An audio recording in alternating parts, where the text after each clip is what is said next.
नमस्कार.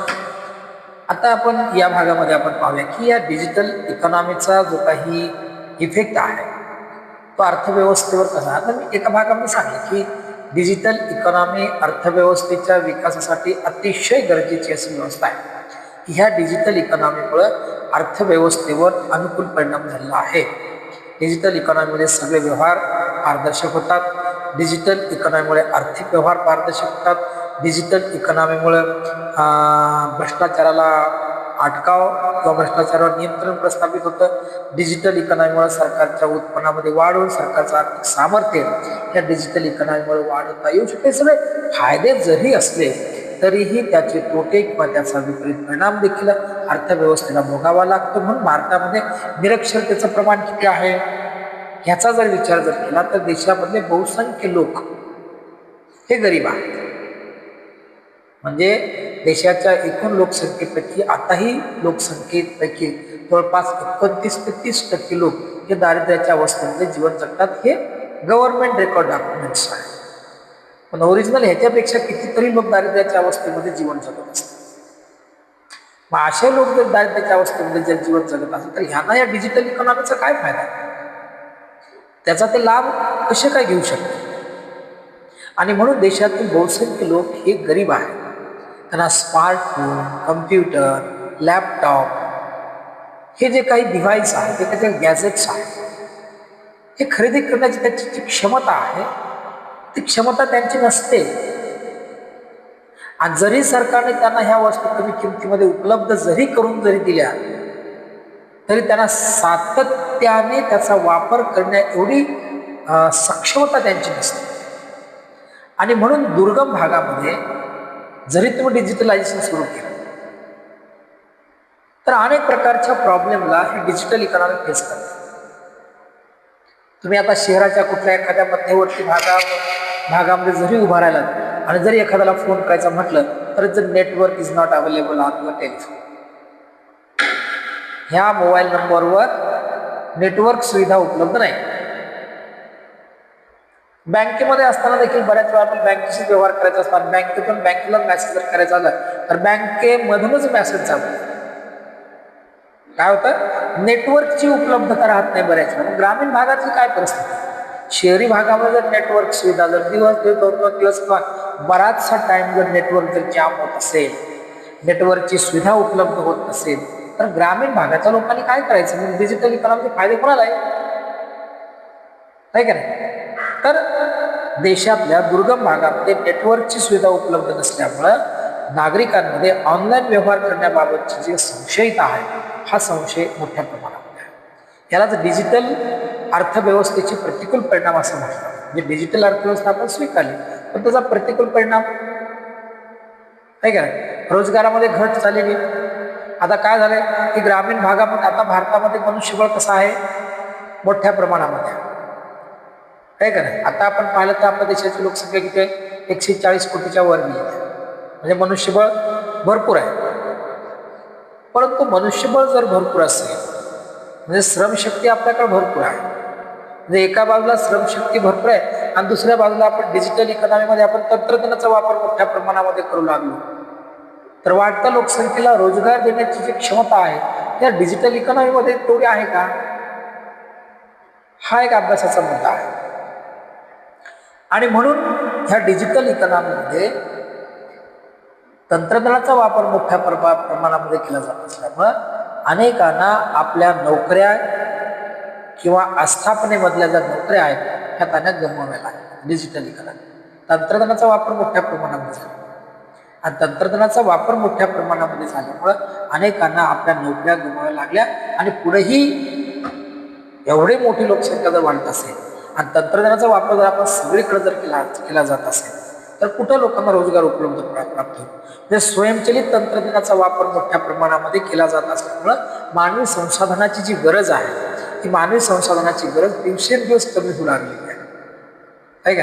आता सगळंच आता पुढे बघा ना, आपल्याला बँकेमध्ये केलं तर बँकेमध्ये आपल्याला पासबुक जर आपल्याला प्रिंट करायचं असेल तर त्या ठिकाणी एक कर्मचारी असायचा फुल टाईम. म्हणजे एक कर्मचारी असेल तो आपल्या सगळ्यांचे पासबुक काय करायचं अपडेट करून द्यायचं. आता काय झालंय, गव्हर्नमेंटने तंत्रज्ञानाचा अवलंब केला आणि एक अख्खी मशीन त्या ATMच्या बाजूला उभी करून दिली आहे. पाहिजे त्या लोकांनी जा आणि पाहिजे तेव्हा आपलं पासबुक प्रिंट करून घ्या. त्याचा खर्च किती आहे? सुरुवातीला खर्च आहे, परंतु कालांतराने त्याचा खर्च कमी कमी आहे. मग इथे लोकांचा रोजगार गेला ना. म्हणजे तंत्रज्ञानाचा वापर मोठ्या प्रमाणामध्ये केला जातो.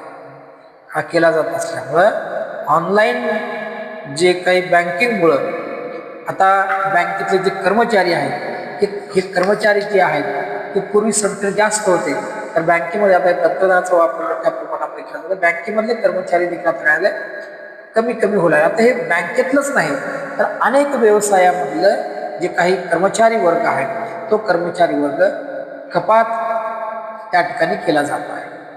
तर आता दुसरी गोष्ट आहे की तज्ञाचा तुटवडा निर्माण होतो.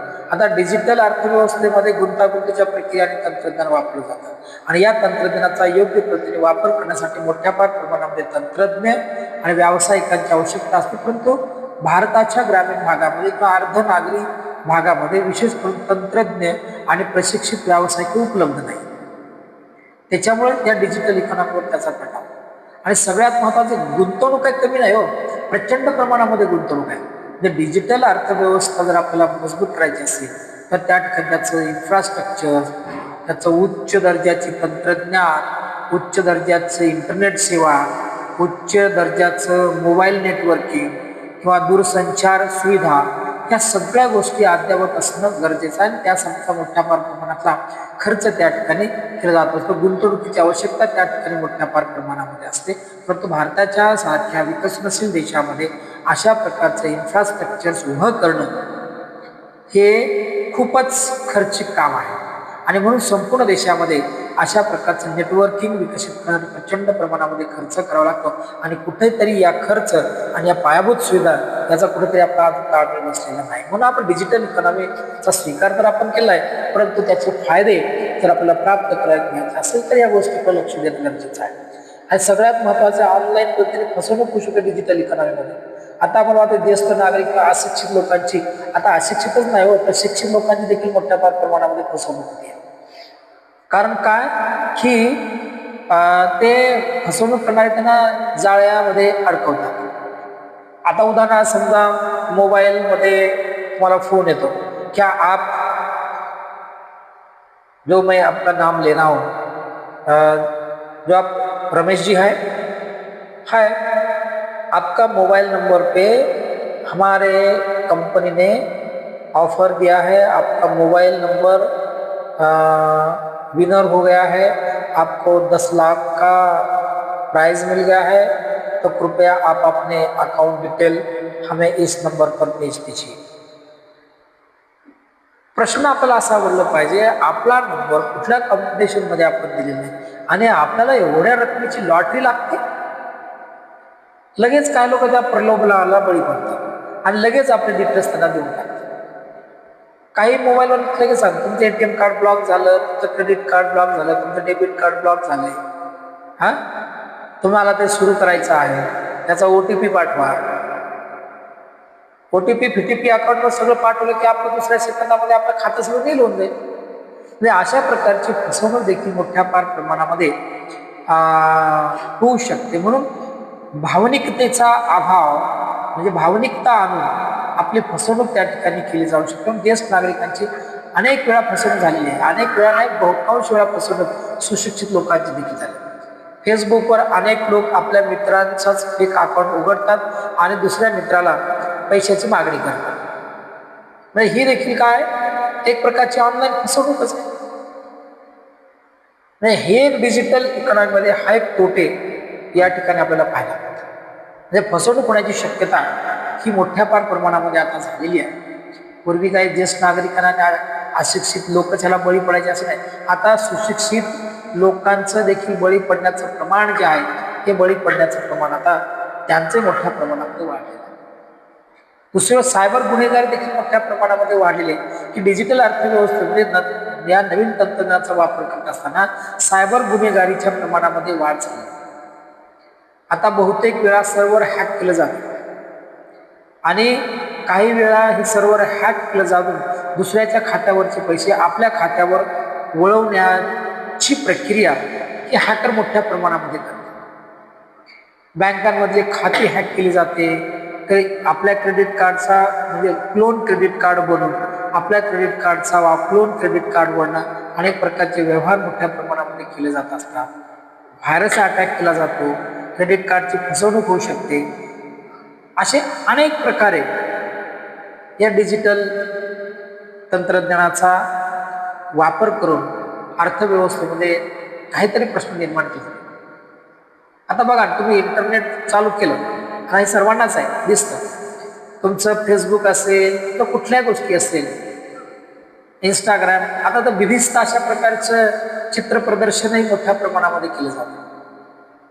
त्याचं आम्हीच दाखवलं जातो मुलांना, मुलींना, आहे का?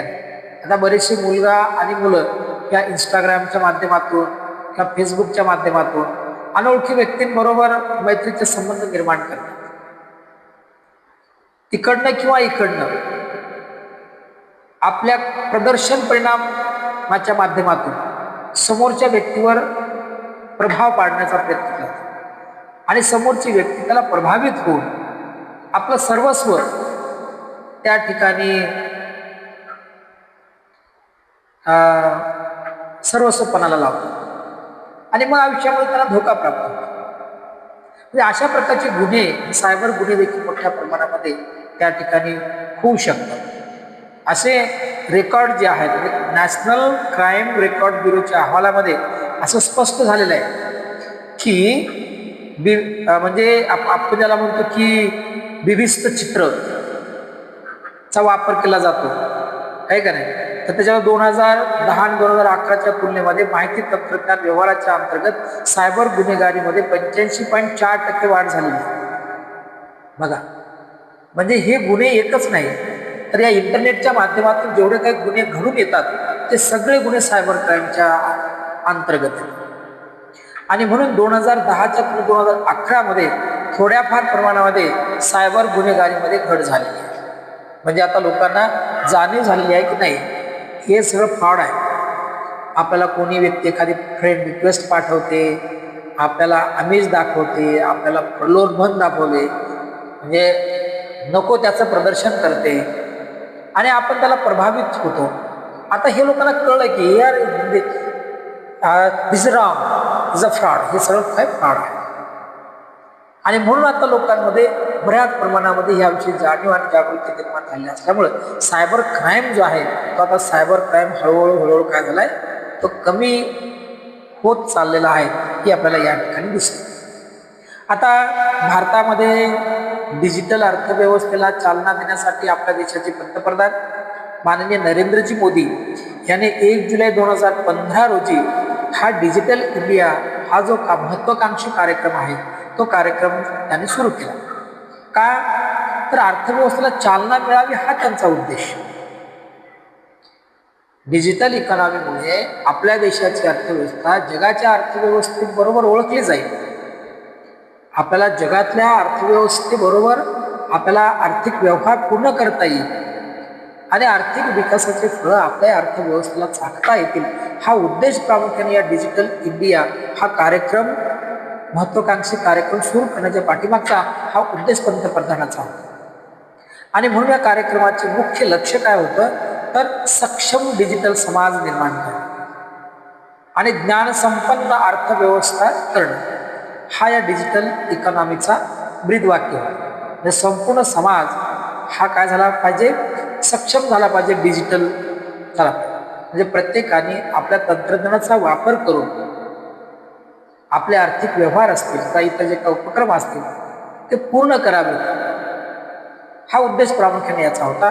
आणि ज्ञानसंपन्न अर्थव्यवस्था निर्माण करून प्रत्येकाला ज्ञान मिळालं पाहिजे, ज्ञान वृद्धिंगत झालं पाहिजे, ज्ञानाचा प्रसार झाला पाहिजे, यासाठी प्रामुख्याने डिजिटल इकॉनॉमी हा महत्वाकांक्षी कार्यक्रम हा त्यांनी सुरू केला. आता याच्यामध्ये डिजिटल इकॉनॉमी, डिजिटल साक्षरता आहे का नाही? या डिजिटल साक्षरतेच्या माध्यमातून, इंटरनेटच्या माध्यमातून, ई कॉमर्सच्या माध्यमातून हे सगळे महत्वाकांक्षी कार्यक्रम याने सुरू केलेली आहेत आणि त्या माध्यमातून देशाचा आर्थिक विकास करण्याचा प्रयत्न हा या ठिकाणी केलेला आहे. परंतु आपल्याला सतर्क राहणं गरजेचं आहे. ऑनलाईन सेवा आहे, फ्रॉड, हॅकर्स, व्हायरस, आहे का नाही, ह्या गोष्टी या माध्यमात होणार आहेत. पण सावधगिरी पाळून आपण जर हे व्यवहार जर केले तर खरोखर डिजिटल इकॉनॉमी अर्थव्यवस्थेच्या आर्थिक विकासातला अतिशय महत्त्वाचा असा घटक होऊ शकतो, हे आपल्याला या ठिकाणी स्पष्ट